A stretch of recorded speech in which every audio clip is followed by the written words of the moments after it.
ক্রীড়া ক্ষেত্রের সংস্কারের জন্য আমরা প্রাথমিকভাবে কমিটিগুলো পুনর্গঠন করছি।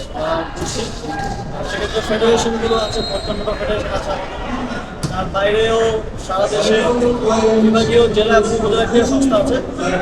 সেগুলো আস্তে আস্তে আমরা অ্যাক্টিভেট করতেছি, যাতে করে ভলিবল ফেডারেশন একটা ইন্ডিপেন্ডেন্স কাপ আয়োজন করবে, অন্যান্য ফেডারেশনগুলো বিভিন্ন টুর্নামেন্ট আয়োজনের মাধ্যমে ক্রীড়া ক্ষেত্রটাকে আরও বেশি অ্যাক্টিভ করবে।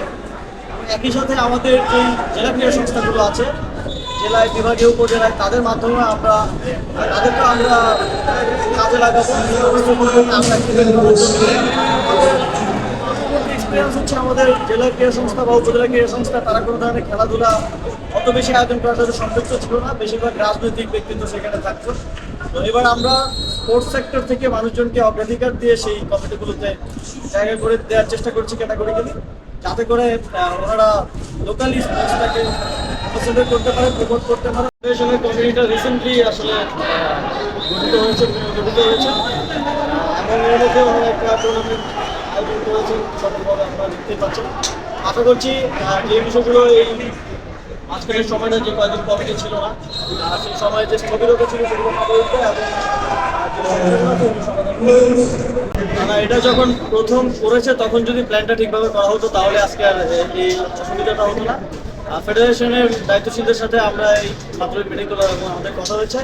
আশা করি নেক্সট ফাইন্যান্সিয়াল ইয়ারে এই এটাকে ইনডোর ফ্যাসিলিটিজ এবং এটার ক্যাপাসিটিটা আমরা ওই লেভেলে বিল্ড করতে পারবো, যাতে এখানেই ইন্টারন্যাশনাল টুর্নামেন্ট আয়োজন করে। মানে সার্চ কমিটির বিষয়টা, সার্চ কমিটির আমাদের ইয়ে ছিল যে যত দ্রুত সময়ের মধ্যে পারা যায় ফেডারেশনগুলোকে পুনর্গঠন করা, তবে অবশ্যই সেক্ষেত্রে সতর্কতাটা জরুরি। আপনারা জানেন যে বিগত সময়ে বিভিন্ন রাজনৈতিক ব্যক্তিবৃন্দ ফেডারেশনগুলোতে ছিলেন, সেই কারণে যা হয়েছে। ইভেন আমাদের যদি আমি শুটিং ফেডারেশনের কথা বলি, শুটিং ফেডারেশনের বিভিন্ন জায়গার অ্যামিউনেশন এবং অস্ত্র জুলাই গণঅভ্যুত্থানে ফেডারেশনের দায়িত্বশীলদের সহযোগিতাতেই মানুষের উপর গুলি করার ক্ষেত্রে ব্যবহৃত হয়েছে। সেক্ষেত্রে আমরা একটু এক্সট্রা সতর্কতা সহিত কমিটিগুলো পরিচালনা করছি। সার্চ কমিটিকে আমরা একটু তাগাদা দিচ্ছি যাতে দ্রুত সময়ের মধ্যে এটা কমিটিগুলো আমরা করতে পারি এবং স্পোর্টসের প্রাণ ফেরাতে পারি।